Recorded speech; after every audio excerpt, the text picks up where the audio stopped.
everyone. So, for those who don't know me 100%, I'm here to reintroduce myself and give you a little bit of, you know, when I became spiritual and like when things that I planned at all. Ever since I was a little girl, I was always interested in questionable. Let's just say that I always questioned religion since I was a little girl. I was raised in a household where they were very religious, and I was very much a curious soul since I was a little girl. To do with Egyptian mythology, and that was like the main thing that kind of got me slowly into the spiritual world of things. Have happened in my life, of course. I got married at a young age. Say that around the age of 18, my actual 18 or 19, that's when my actual journey started. I can say it was the beginning of the awakening stage. There are many awakening stages, of course, and this was the beginning of my awakening stage. I say this because I started reading books that had to do with spirituality, mysticism, esotericism, all of that, esoteric books. And I was always a type of person that was in at Borders at the time, that store Borders and Barnes and Noble. So it wasn't until I started watching I know it's going to sound a little cliche, but it wasn't until I started watching The Secret, which was a documentary back in, I believe it was 2008, if I'm not mistaken. But I watched that. I remember watching the documentary Zeitgeist, and shortly afterwards, the movie The Da Vinci Code came out. Now, some of these I actually read first before I watched, which I'm talking about the Da Vinci Code and The Secret.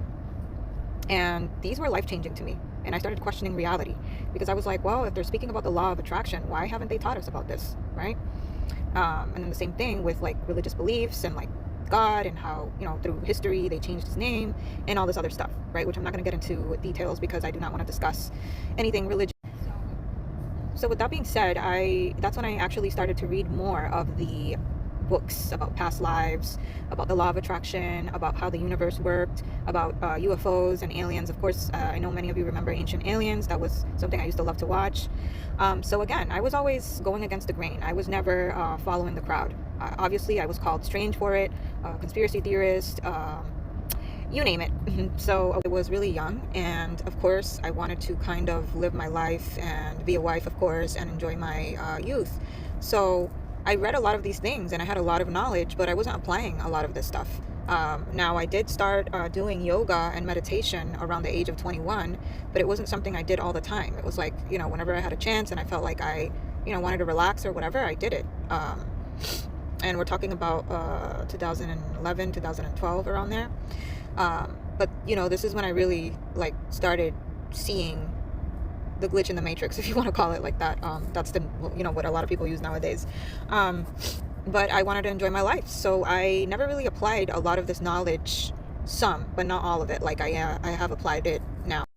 Fast forward to all of that. After my divorce, I feel like in 2016 I went through a dark night of the soul, and it went from there. That's when I actually started to practice more of what I was reading. So I was actually doing more of the yoga. I was meditating more. But I was still like going through a lot. I lost a lot of friends in the process, of course. A lot of the things that I liked changed. A lot of people that know me, they know that I was into like the whole rock and gothic industry and all of that. And a lot of people told me I changed, and not all going to be the same as we were when we were 15, 16. It just happens that way. So it wasn't until 2021 when I actually started embodying a lot more of what I was practicing and reading. Now, when I say embodying, one thing is to have the knowledge, and another is to actually practice it, right? So I think I had a huge ego death after I had my son. Not because I had my son, but because I read a specific book that kind of helped me see things in a whole different way. And that's when I understood that we don't need to be attached to anyone or anything, and that we are not taking any of the physical with us, right? A lot of people know this, right? But when you actually think about it, when you're already in the spiritual lifestyle, and you realize, and you do a lot of the shadow work and all this stuff, and you realize that you have attachments to certain things, and you actually are honest with yourself about it, right? Because sometimes we're not honest with ourselves. Then we have what is called a ego death. That's what happened to me. I had an ego death, and then after that I started my whole awakening process, another awakening process. And again, I had a lot of knowledge, but this is when I had decided I needed to forget everything I knew, everything I read, everything I had learned from all these books, and relearn it all over again. Yep, exactly what I'm saying. That doesn't mean that I decided I'm not going to take information from one book or another. It just simply means that my whole thought process about spirituality and mysticism and all this stuff needed to be restructured.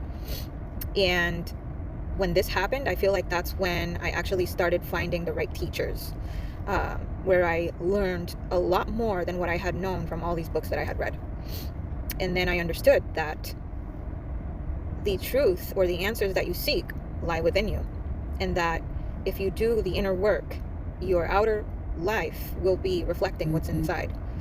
So there's this law that says, as within, so without, right? As above, so below, as within, so without. I think that's very important, and that's something that a lot of people like to repeat but don't actually do the work on it. And that's, I think, one of the most important things we need to start looking at, is that we need to look inside of us, look for the ugly parts, because I feel like in this light and love and light community, there's a lot of spiritual ego, right? And part of that spiritual ego is that people think that everything is rainbows and unicorns and light. That's not it. That's not true. I don't have all the answers either. I'm learning every day as I go. So I had to start learning to be at peace with duality. That means that after I unlearned a lot of the things that I learned through books, that's when I realized that I had to integrate duality. So light and darkness, we're both.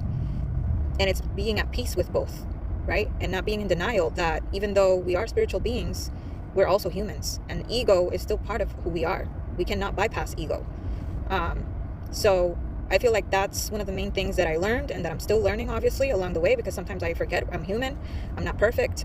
But yeah, this is part of the story of how I got into spirituality, how I view spirituality, and how, I went through my stages, because that's the other thing. Spirituality is not you wake up and everything is beautiful. No, you're going to see the ugly parts of yourself. You're going to see the ugliness of the world.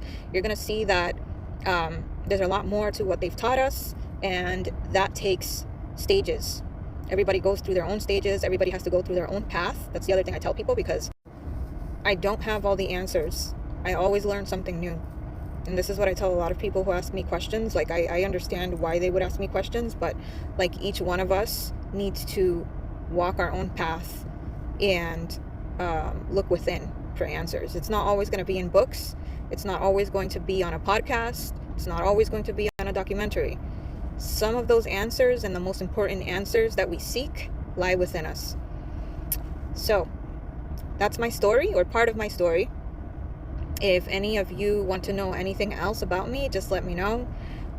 It took me a lot to make a video like this about myself and my journey.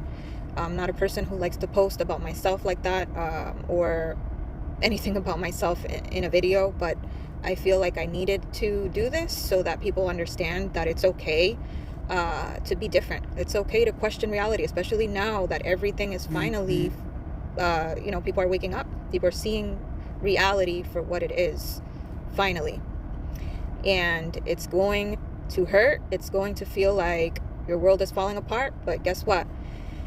If you look within and you do the work, you'll understand why things are the way they are. And sometimes it's not easy for me either. I'm not gonna lie. Sometimes there are days where I'm just like, I can't believe that, people are allowing all this negative things to happen. But I know that if we all come together as one, I know that this sounds like I'm preaching, but if we all come together as one and leave our differences aside, we'll be able to make changes in this world. And yeah, that's all I wanted to share. Sending you guys lots of love, and I hope that everybody could see the light within the darkness, because without darkness, there's no light. Peace.